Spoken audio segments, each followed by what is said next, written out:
Joining me today is Dr. Lucas MacMillan, naturopathic physician and medical director at the Delbrook Integrative Medical Centre. Dr. Lucas is back on the program to talk about the mental performance pillar. Welcome back, Dr. Lucas. Yes, hello, Christine. It's great to connect and chat again. Well, when I looked up mental performance pillar in layman terms, it is psychological training component of elite performance focusing on developing skills like focus, resilience, etc. We need the mental performance goals, right, to know where we're going in our goals for running a 10K to being more mobile. I would argue that this is probably the most foundational piece to get the ball rolling forward. If we look at what the body can do or what the body can't do, it's easy to get bogged down in strength, in speed, and endurance, and things that very much do matter depending on our athletic goals.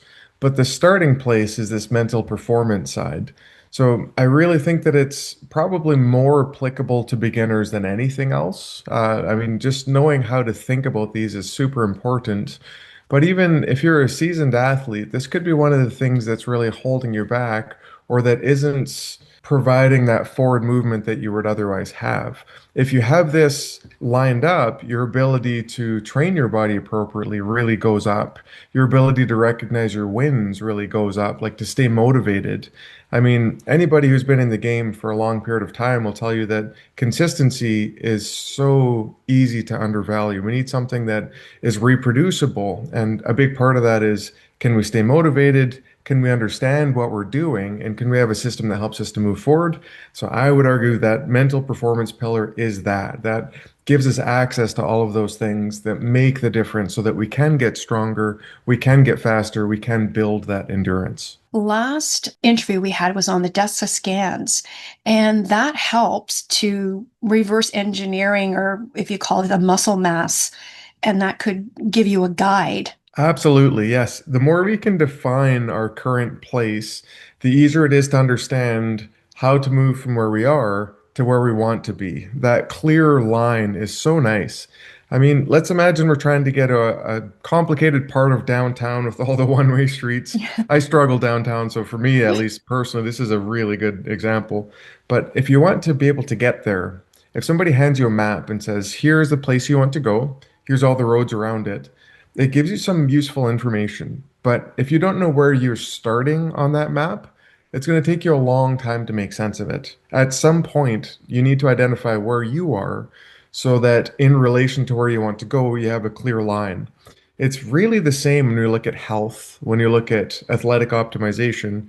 Moving you forward is so much easier if we have a clear idea of here's where I am, here's where I need to go, and then that map in between of here's some of the barriers along the way, here's some of the things I want to get around, and here's the most efficient ways to do it. So yeah, DEXA is a beautiful way to outline a good chunk of that. Of course, blood tests, blood sugars, just basic health parameters really can help to move that needle forward, especially if there are the barriers in the way. And we often don't know if there's those barriers in the way until we look. And that's like having a consultation, right? To see what your goals are that you can track, like you said, the blood test, but also just knowing, as I said, the goals that you want to do, and that will help. But sometimes you're not sure, like it's that easy. Like it just takes someone like yourself, Dr. MacMillan, to consult and see, bridging that gap between the physical health and a mental performance. Yeah, so if we have somebody that's used to helping walk that line, it's so much easier to see it from the outside. So one is that third party perspective. And I mean, that's a given. If you have somebody that isn't you, that isn't kind of in the weeds of whatever you're training or whatever your goals are, they're looking at it from a third party perspective. So having that alone is a benefit. That can be a professional, that can be a friend, that can be somebody that you're training with. I mean, that part you can get from anyone else, and I would argue it almost doesn't matter who that comes from. That really is a helpful thing. So you not only have more than one brain, but you have more than one perspective. The flip side is if we look at a professional, if somebody who is used to seeing people accomplish their goals, used to seeing people struggle with their goals and some people bouncing off the wall and just frankly not able to get there, you start to recognize patterns. So the training helps us to understand what to look for. So we're going to be a little bit better at picking out some of the subtleties of what is holding people back. And again, the easy fallbacks are things like blood tests. Well, metabolically, what is working, what isn't working, and then understanding that your relationship between cortisol, blood sugars, and insulin might be adding a lot of load to your body. It might be causing you to fatigue faster. It might be making your body composition goals a lot harder. And understanding the likelihood of your goals intersecting with that. So professionals are going to be really good at putting all of those pieces together. So if we combine all of that into, we have another perspective, we have somebody who's seen this before and has an understanding of the patterns of when we see these things in line, people tend to succeed. When we have these things out of line, we tend not to. That is the benefit. So it's like getting a map with a system like a GPS system that will look at the traffic along the way that can tell you this way normally is clear, but in this unique case, the traffic is really built up and really drawn back because there's an event or whatever the reason is. Going from point A to point B is a little bit more complicated if we take this route. That is the benefit of seeing a professional is we can foresee those problems much more likely before they happen versus getting the map, getting an understanding of where you are and not really knowing how the traffic is that day, or another way to say that, not understanding how your body is responding, where your personal barriers are, where your personal strengths are, where your metabolism is sitting. I love helping people forward with that. I always want to try to give tools so that people who want to do it themselves are more empowered. And I mean, spoiler alert, when people come in to work with me, I don't at all take all the load. You're always doing this yourself. You're always doing the work. You're always you get to earn it. You get to come away with the flag of whatever success looks like for you. And you get to know that whether or not you had help, you earned this. So it's really is a good understanding and a good skill to take ownership of that, to take responsibility. But my job by far is helping you to achieve the goals that you want to achieve as easily and as efficiently as possible because there is always a long way around. If you want to take the 50-kilometer route, great. I mean, we've all done that in a million different ways. I am certainly not above that myself. But there's that 5-kilometer shortcut that will get you to where you want to go faster. You might achieve all the goals that you want. You might build that strength or that endurance faster, but you'll spend a lot less time doing things you don't necessarily want to do along the way. Yeah, I know generally, like when can you expect to see results? Or, I mean, it depends on your goals, correct, Dr. McMillan? Yeah, and I think that's another really important starting point. So if we look at what we're trying to accomplish and then build a plan toward it. So the 8-year-old that you brought up earlier, I think it's a really cool way to think about this. Let's jump forward to whatever the age that makes sense. I mean, the audience is likely to be of kind of a wide range, but if we were to imagine you in 20 years from now, or maybe 40 years from now, or if you're 20 years of age, imagine yourself at 80. What do you want to be able to do? Do you want to be able to lift your kids up? Do you want to be able to lift your luggage up in that airplane and put it away in a storage? Do you want to be able to climb a hill? Do you want to be able to walk Europe? If you have goals of doing these things at a certain age, or if it's maybe just an expected thing, like I want to be able to move my body in all of these ways to keep myself free, it is a very different goal than saying I want to get this time at a marathon. Mm. I would argue that both of those ways of thinking are very important. And in most cases, I would actually prioritize that long-term perspective to be sure the foundations are met. I would argue that that is, if we were to set you up on a plan to be sure that you have the strength, the balance, and the just coordination of your entire body to be able to do things like lift a child off of the ground or to be able to handle it when the crazy kids jump on your back, as mine do. If we have a program set in place so that you can do that by 80 years old, knowing that between 60 and 80, you're going to have a significant decline in strength, in endurance, in balance.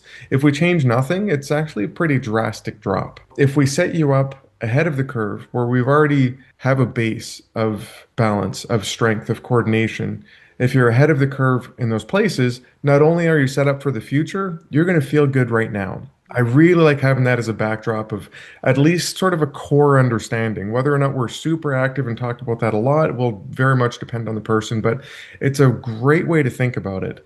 Now, if we take all of those changes, programs, and plans and transport those into your body now, it's likely going to move you a lot closer to the strength that you want now, to the speed that you want now. We're essentially doing all of the same things, but we're setting ourselves up that realistically, if your goals change, if you no longer want to run that marathon or that time, or Mm. let's say you switch sports, or heaven forbid you get an injury that might change your direction, or family, or one of the many reasons that life changes. If we have this long-term goal of, I want to keep my options open, I want to be able to move my body in a way that will let me travel, like the things that we're deeply passionate about that aren't likely to change, we want to keep those doors open. Setting a Mm. timeline for that is a little bit tricky, but I highly, highly recommend, and a big hopeful takeaway from this chat is let's change our thinking away from hitting these hard set points that are the only goal and the only way to look at this, and changing it to be, if I want to move toward that goal, am I doing the right process right now to get there? And this is a really subtle but a legitimate change that is really valuable. It's not about whether or not you're hitting these marks right now, because we can always want more, we can always build more, we can always go faster. Are we taking the steps now to move ourselves in that direction? If you're moving in the positive direction, if you're moving toward the goals that make sense, both long term, but even short term, if those are important to you, and I think that it's important to break them up. If you're taking those steps, you're winning. You're really moving in a positive direction. So, as long as you are taking the steps right now that you need to do to move forward, even if they're small steps, you're doing it right. You're winning. You should absolutely be celebrating that as a positive change in your life. Yeah, I like the word winning. Health technology, right? It's like it's advanced that you can take control of your own health. It's knowing where to go and what to do. But I also think, surrounding yourself with people who have the same goals, who are going to give you that positive mindset. And Dr. Lucas or Dr. Lucas MacMillan, I call you, but, accepting that nobody starts ahead of the game. The win is in the process. And I really like it. It's like mapping it out because I think the onus is on us for our health. And then we have DNA testing as well. So that's another way of checking, how, our nutrition, et cetera. Is that correct, Dr. McMillan? Yeah, absolutely. We can take a pretty cool look at the blueprint that is used to make you. So yeah, I really do like DNA testing. I think that it's like most things, if you understand where it fits in the puzzle, it's you get a lot of value out of it. So for example, it might say that you are less able to turn vitamin D, say, out of sunlight. Your ability to process and metabolize it appropriately is less than somebody else. But if we test your vitamin D levels, it might not be in the same place that was recommended by your DNA test. So the DNA tests give us a really good sense as to where your body's core strengths and weaknesses are. And another really cool thing is that it will never change. If you did a DNA test at 15 years of age and then another one at 80, you will have the same DNA. So if you're on one test, although our understanding of some of those results absolutely will change, and it is drastically changing over time, the DNA, the numbers, the results themselves will not. So super Mm. cool. But yes, the social side you brought up, I think it's real easy to undervalue a lot of that. My wife has been training quite a bit longer than I have for running and some of the endurance events. So if I compare myself to that, it's quite frustrating very fast. I mean, I've clearly been moving forward. I've clearly been accomplishing a lot of what I've wanted to accomplish over time, but I cannot match her pace. I cannot match how far she can go. I mean, it's been absolutely inspiring to watch. Initially, if I'm being completely honest and just laying it all out, that kind of put me off it's frustrating to work hard and not feel like you're where you want to be because at that time I was setting the goal of accomplishing the numbers that she had earned over time. The mindset has shifted. Hanging out with her, with some of her gym friends, and some of the people that are training for a similar length of time, most importantly, but a similar intensity as her, I have started to absorb more of that. I've started to step into that. And I'm now accepting that I might not be at that level. There are some people now I'm happy to say I'm either passing or that I feel really good about where I am. But I no longer have the goal of hitting these numbers or being the first place or always beating my wife because frankly I gave up on that part a long time ago. I will catch her, but it's going to be a while.